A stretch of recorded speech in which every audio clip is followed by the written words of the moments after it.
एक रात एक कुम्हार ने सपना देखा कि उसकी पत्नी मुर्गी बनी आंगन में घूम रही है। अगली सुबह वह पंडित के पास गया, जाकर उनको अपना सपना बताया। पंडित जी ने कहा, तुम और तुम्हारी पत्नी जब भी शाम का खाना खाएं तो साथ ही खाएं, नहीं तो तुम दोनों का साथ छूट जाएगा। तुम दोनों में से जो भी कोई शाम का खाना साथ न खाकर पहले खा लेगा, पशु या पक्षी बन जाएगा। कुम्हार ने घर आकर पंडित की कही सारी बात अपनी पत्नी को बताई, उससे साथ खाना खाने के लिए कहा। पत्नी ने वादा किया कि वह हमेशा उसके साथ ही शाम का खाना खाएगी। इस तरह से दिन बीतते चले गए। दोनों में से किसी ने भी शाम का खाना साथ ना खाने की गलती नहीं की। वह दोनों पूरी ईमानदारी से अपना वायदा निभा रहे थे। दोनों एक दूसरे के साथ ही खाना खाते थे। एक दिन उस कुम्हार की पत्नी ने अपने परिवार के लिए विशेष प्रकार का खाना बनाया। खाने को पकाते समय उसने एक कौर नमक चखने के लिए खा लिया। शाम का समय था, उसका पति उसके साथ नहीं था। कौर खाने के कुछ देर बाद उसको चक्कर आने लगे। वह बिस्तर पर जाकर लेट गई। उसने बच्चों से पानी के लिए कहा। जब बच्चे पानी लेकर उसके पास पहुंचे तब वह वहां नहीं थी। उसकी जगह एक बहुत खूबसूरत मुर्गी थी। बच्चों ने माँ माँ पुकारा, लेकिन माँ कहीं नजर नहीं आई। तभी बच्चों को अपनी माँ की आवाज़ सुनाई दी, लेकिन माँ नजर नहीं आई। थोड़ी ही देर में जब कुम्हार घर आया तो उसने देखा कि एक खूबसूरत मुर्गी उसके घर के बेडरूम में बड़े आराम से बैठी हुई है। आवाज़ देने पर उसको अपनी पत्नी की आवाज़ में मुर्गी की आवाज़ सुनाई देती है, लेकिन पत्नी कहीं नहीं दिखाई देती। यह देखकर वह बहुत दुखी हुआ, क्योंकि वह तुरंत ही जान गया कि वह मुर्गी और कोई नहीं बल्कि उसकी अपनी प्यारी पत्नी है। उसने उसके लिए लकड़ी का बहुत प्यारा दड़वा बनवाया, जो कि बहुत खूबसूरत रंग बिरंगी लकड़ियों से बना था। रात में वह उस दड़वे को बेडरूम में रखता, उस पर बड़े प्यार से हाथ फेरता, उसको तरह तरह के खाने की चीज़ें खिलाता। कुछ साल तक अपनी मुर्गी पत्नी की इसी तरह सेवा करने के बाद उसने अपनी दूसरी शादी कर ली। उसकी दूसरी पत्नी बहुत ईर्ष्यालु थी। वह पहली पत्नी के बच्चों के साथ बिल्कुल भी अच्छा व्यवहार नहीं करती थी। वह तो उनको खाना भी भरपेट नहीं देती थी। वह बच्चे बेचारे बहुत परेशान रहते थे। उनकी मुर्गी माँ उनकी हालत को देख बहुत परेशान होती थी। बच्चे आपस में एक दूसरे से जो दर्द बांटते थे, वह सब उनकी मुर्गी माँ सुन लेती थी, लेकिन वह बेचारी कुछ कर नहीं सकती थी। वह बहुत दुखी होती थी और अंदर ही अंदर अपने बच्चों की हालत पर रोती रहती थी। उन बच्चों की मुर्गी माँ ने यह भी देखा कि उसके बच्चे दुबले होते जा रहे हैं। इसलिए एक दिन उसने अपने बच्चों में से एक बच्चे को अपने पास बुलाया और उससे दूसरे को भी यह बात चुपचाप बताने के लिए कहा कि जब भी उनको भूख लगे तो वे उसके पंखों पर हाथ फेरा करें। ऐसा करने से कुछ पंख नीचे गिरेंगे, जिन्हें बेचकर वह पेट भर खाना खा सकेंगे। उसके पंख बेश कीमती हैं और ये बात वह किसी को भी ना बताए, नहीं तो कोई मुझे अपने प्यारे बच्चों से अलग कर कैद कर देगा। बच्चों ने ऐसा ही किया।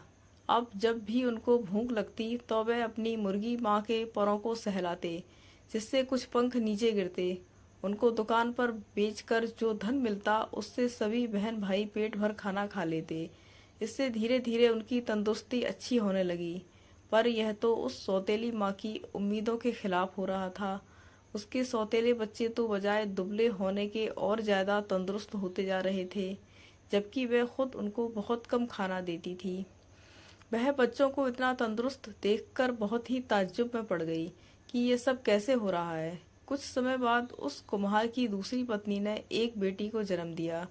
वह अपनी उस बेटी को बहुत प्यार करती थी और उसकी उन सभी ज़रूरतों को तुरंत ही पूरा करने को तैयार रहती थी, जिसको वह समझती थी कि वह उसको चाहिए। कुछ दिनों बाद जब वह लड़की काफ़ी बड़ी हो गई, चलने फिरने लगी, बोलने चालने लगी, अच्छी तरह बात करने लगी, तो उसकी माँ उसको पास पड़ोस के बच्चों के साथ बाहर खेलने के लिए भेजने लगी। जब वह हर बात समझने लगी तो उसकी माँ उसको अपने सौतेले भाई बहनों की खुफिया जांच कराने लगी। उसने उससे यह भी कहा कि वह अपने बड़े भाई बहनों पर निगाह रखे कि वह कब और कैसे खाते पीते हैं। लड़की ने कहा, ठीक है, वह लड़की उनके साथ सारे दिन रही और उसने वह सब कुछ देखा जो उनके साथ हुआ। यह सुनकर कि उसके सौतेले बच्चों को खाना मुर्गी के पंखों को बेचकर मिलता है, दूसरी पत्नी को बहुत गुस्सा आया। उसने तय कर लिया कि वह उस मुर्गी को सौतेले बच्चों की पहुंच से दूर रखेगी, उसके पंखों को बेचकर पैसा इकट्ठा कर लेगी और जल्दी ही बहुत पैसे वाली बन जाएगी। जब सौतेली माँ अपनी बेटी के साथ उसी दुकान पर पंख बेचने गई तो दुकानदार ने पंखों को व्यर्थ बताते हुए उसको फटकार दिया, जिससे क्रोधित होकर सौतेली माँ ने मुर्गी को मारने का प्लान बनाया। एक दिन उसने बहाना किया कि वह बहुत बीमार है और अपने इलाज के लिए एक वैद्य को बुलवाया। उसने उस वैद्य को रिश्वत दी और कहा कि वह उसके लिए दवा के तौर पर मुर्गी का मांस खाने के लिए बताए। उस हकीम ने ऐसा ही किया। कुम्हार अपनी पहली पत्नी मुर्गी को बहुत प्यार करता था, उसका बहुत ख्याल रखता था, उसको कभी मारना नहीं चाहता था, लेकिन वह लंबे समय से अपनी दूसरी पत्नी की बीमारी के नाटक से बहुत परेशान हो चुका था। दूसरी पत्नी का इलाज भी उसके लिए बहुत जरूरी था। अंत में वह अपनी दूसरी पत्नी को ठीक करने के लिए उस मुर्गी को मारने के लिए तैयार हो गया। ये सब सुनकर उसकी पहली पत्नी के छोटे छोटे बच्चे बहुत रोए। वह बहुत दुखी होकर अपनी मुर्गी माँ के पास गए और उसको जाकर सब बताया। उनकी मुर्गी माँ ने कहा, मेरे प्यारे बच्चों, रो नहीं। जो जिंदगी में जी रही हूँ, ऐसी जिंदगी से तो मर जाना अच्छा है। मुझे तुम्हारे खाने को लेकर कोई दुख नहीं है, क्योंकि अगर तुम मेरा कहा करोगे तो खाना तो तुमको मेरे मरने के बाद भी मिलता रहेगा।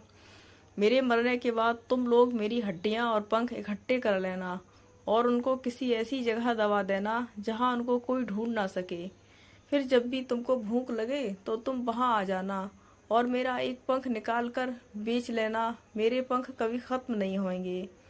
उस मुर्गी माँ ने उनको यह सलाह सही समय से दे दी थी, क्योंकि जैसे ही उसने अपनी बात खत्म की और उसके बच्चे वहां से गए कि तभी एक कसाई अपना बड़ा सा चाकू लेकर वहां आ पहुंचा और उसने उस मुर्गी को मार दिया। उस मुर्गी के शरीर को टुकड़ों में काट कर पका दिया गया।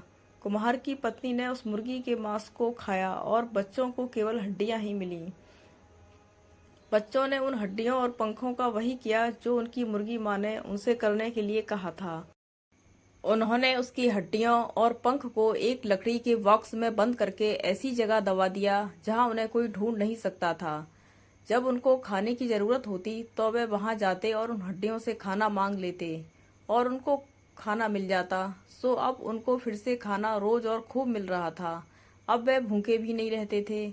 उनकी तंदुरुस्ती फिर से ठीक होती जा रही थी।